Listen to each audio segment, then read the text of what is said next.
बच्चों, आज हम ड्राइंग सब्जेक्ट में सीखने वाले हैं कैलीग्राफी। इसका हम पार्ट 1 देखने वाले हैं। इसे हिंदी में कहते हैं अक्षर लेखन। इसमें हम देवनागरी लिपि में किस तरह अक्षर लेखन किया जाता है उसके बारे में जानकारी लेंगे। सबसे पहले तो आपको जिस भी आकार में अक्षर लिखना है उस आकार की, उस सेंटीमीटर की पट्टियाँ बनानी पड़ेंगी। कुछ इस तरह देखो, यहाँ मैंने 3 सेंटीमीटर का फासला लिया है हर पट्टी के लिए, और हर 3 सेंटीमीटर की पट्टी के बाद 2 सेंटीमीटर फासला छोड़ा है। मतलब 3 सेंटीमीटर, फिर 2 सेंटीमीटर, उसके बाद फिर 3 सेंटीमीटर, मतलब 3 सेंटीमीटर की यहाँ पे मैं 5 पट्टियाँ बना रहा हूँ। देखो 1 2 3 4 और 5। अभी क्या करना है आपको कि 3 सेंटीमीटर की जो भी आपने लकीरें बनाई है उसके ऊपर की तरफ आपको 0.5 सेंटीमीटर, मतलब आधा सेंटीमीटर का नाप लेके इस तरह लकीरें बनानी है और अक्षर लेखन शुरू करना है। याद रखना है, देवनागरी लिपि में आपको हर अक्षर का जो एंगल है वो 45 डिग्री, मतलब 45 दर्जे रखना पड़ता है। इस तरह के देवनागरी लिपि के अक्षर हम बहुत सारे दुकानों के बोर्ड, हमारी किताबों में लिखावट जो होती है वो, अखबार जो पढ़ते हैं वो, उसमें देखते हैं। देखो धीरे धीरे आपको इस तरह सभी अक्षर पूरे करने के बाद स्केच पेन से उसको बॉर्डर करनी है। याद रखना है, स्केच पेन से बॉर्डर करते वक्त बहुत संभाल के बॉर्डर करनी है। उसके बाद जितनी भी लकीरें आपको पेंसिल की नहीं चाहिए बॉर्डर होने के बाद, उसे आप रबर से मिटा सकते हैं। पूरा होने के बाद ये अक्षर लेखन का जो पहला हिस्सा है वो इस तरह दिखेगा।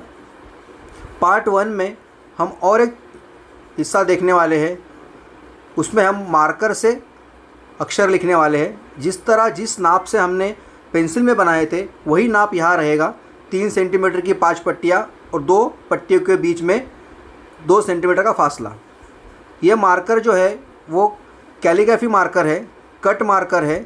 यह आपको आपके नज़दीकी दुकान में मिल जाएगा। आप चाहे तो रेड, ग्रीन, येलो, ब्लू, इस तरह के अलग अलग कलर के भी मार्कर इस्तेमाल कर सकते हो। देखो इस तरह लिखना है। ये हो गया हमारा फाइनल। इसी अक्षर लेखन का एक वीडियो है, वो आप देख लीजिए तो उसमें आपको और भी बेहतर तरीके से समझ में आएगा। ये देखिए, ये जो ड्राइंग पेपर है वो दुकान में जो ड्राइंग पेपर मिलता है वही साइज़ है। आपके पास अगर छोटा ड्राइंग पेपर है तो आपको मेजरमेंट 3 की जगह कम लेना पड़ेगा। ये देखिए मैंने 3 सेंटीमीटर लिया है, उसके बाद फिर 3, और फिर आगे बढ़ते बढ़ते 3 के बाद 2, 3 के बाद 2, 3 के बाद 2, ऐसा लेना है। मतलब 3-3 सेंटीमीटर की 5 पट्टियाँ बनेगी और हर 3 सेंटीमीटर के दूसरी पट्टी के बीच में 2 सेंटीमीटर का फासला रहेगा। देखिए कुछ इस तरह आपको पेंसिल से वो पट्टियाँ जोड़नी है। देखो 1 2 3 4 और 5। अभी 5 पट्टियों में हम लिखेंगे। देखो यहाँ पे उसके बाद आपको एक काम करना है कि हर 3 सेंटीमीटर की जो पट्टी बनी है उसके ऊपर की तरफ, मतलब पट्टी के अंदर ही रहेगा लेकिन ऊपर की तरफ 0.5 सेंटीमीटर, मतलब आधा सेंटीमीटर का नाप लेके नुक्ते बनाने हैं और उनको भी जिस तरह हमने लकीरें जोड़ी थी उस तरह जोड़ना है और एक एक अक्षर लिखना शुरू करना है। देखो शुरुआत करते ही आपको दिख रहा होगा कि किस तरह पहले अ लिखने के लिए क्रॉस लकीर बनाई थी। देखो ऊपर के शब्दों के अक्षरों के ऊपर जो लकीर है वो भी क्रॉस है, तो उसे ही हम 45 डिग्री एंगल बोलते हैं। देखो हमने जो फासला छोड़ा है नीचे, हर 3 सेंटीमीटर के पट्टी के ऊपर और नीचे 2-2 सेंटीमीटर का फासला छोड़ा है। इसका रीज़न ये है कि कुछ शब्द, कुछ अक्षर जो है वो लकीर के नीचे भी आते हैं या लकीर के ऊपर भी जाते हैं। यहाँ आप देख रहे होंगे ई जो लिखा है उसका कुछ हिस्सा नीचे भी आया है और कुछ हिस्सा ऊपर भी गया है। इस वजह से हम दोनों तरफ थोड़ी जगह छोड़ते हैं।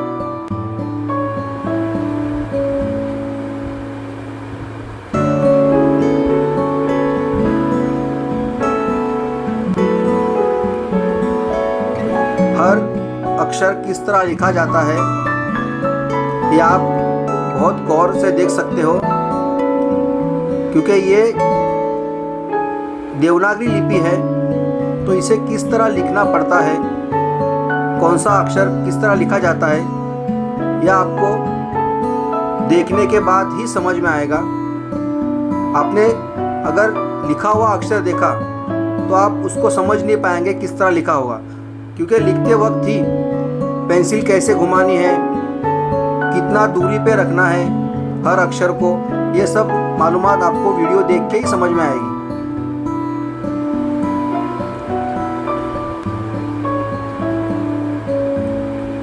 हर अक्षर बराबर पट्टी के ऊपर की तरफ और नीचे की तरफ जुड़ रहा है, ये भी आप देख लीजिए। कोई भी अक्षर छोटा या बहुत बड़ा नहीं बनाना है।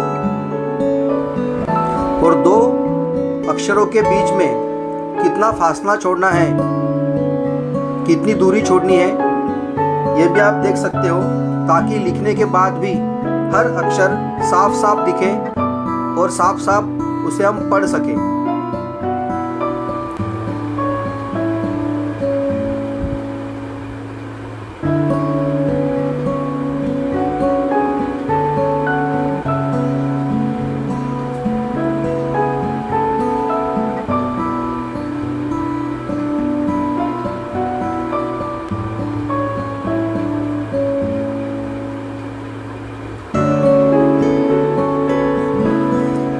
इसकी आप जितनी ज़्यादा प्रैक्टिस करोगे उतना आपको बाद में ब्रश से और मार्कर से लिखने में आसानी होगी, क्योंकि आपको हर अक्षर का जो तरीका है बनाने का उसकी प्रैक्टिस यहाँ पे हो जाएगी।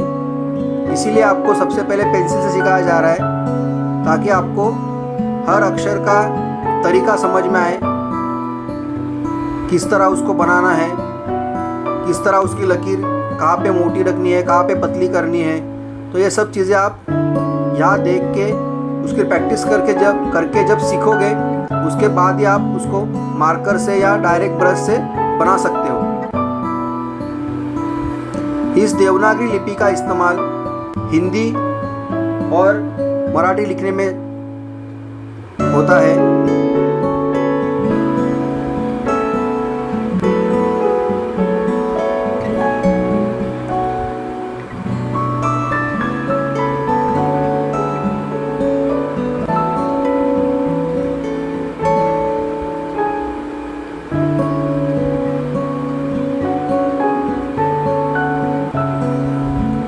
देखिए, पेंसिल से इस तरह सभी अक्षर लिखने के बाद आप उसे स्केच पेन से इस तरह बॉर्डर कर सकते हो।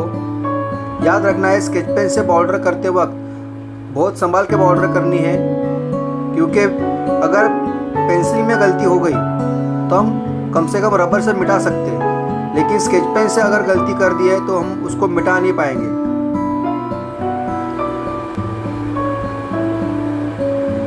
देखो, स्केच पेन की बॉर्डर होने के बाद आपको अगर कुछ लकीरें ऐसी लग रही है कि जिनकी ज़रूरत नहीं है, शब्दों के ऊपर अक्षरों के ऊपर भी दिख रही है, तो आप उसको रबर से मिटा सकते हैं।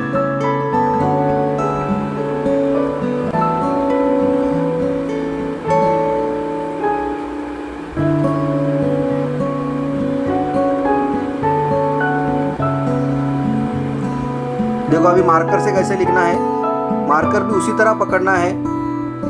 वहाँ पेंसिल थी तो हमने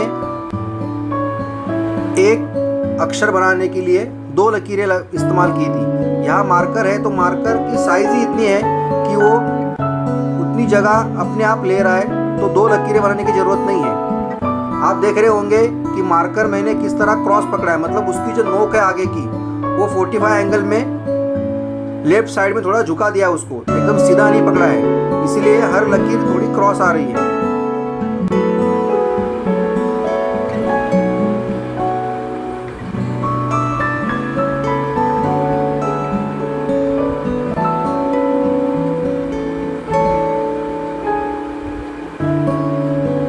आप चाहे तो हर अक्षर की पहले रफ पेपर पे प्रैक्टिस कर सकते हो और तसल्ली हो जाए कि मैंने बनाया हुआ अक्षर सही है, मुझे द नहीं आ रहा है, न नहीं आ रहा है, त नहीं आ रहा है, तो आप उसकी प्रैक्टिस करो रफ पेपर पे। एक बार तसल्ली हो जाए उसके बाद ही फाइनल पेपर पे बनाओ, ताकि आपका जो फाइनल ड्राइंग है वो बेहतर बने।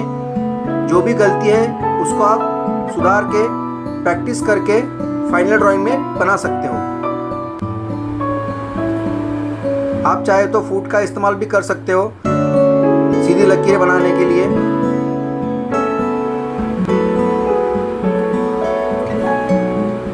देखो इस तरह पूरा होने के बाद दिखेगा। ये है हमारा पेंसिल और स्केच पेन वाला, और ये है हमारा सिर्फ मार्कर से किया हुआ। आपको दोनों करना है। सभी बच्चों को अक्षर लेकर ड्राइंग बनाने के लिए all the best. All the best बच्चों।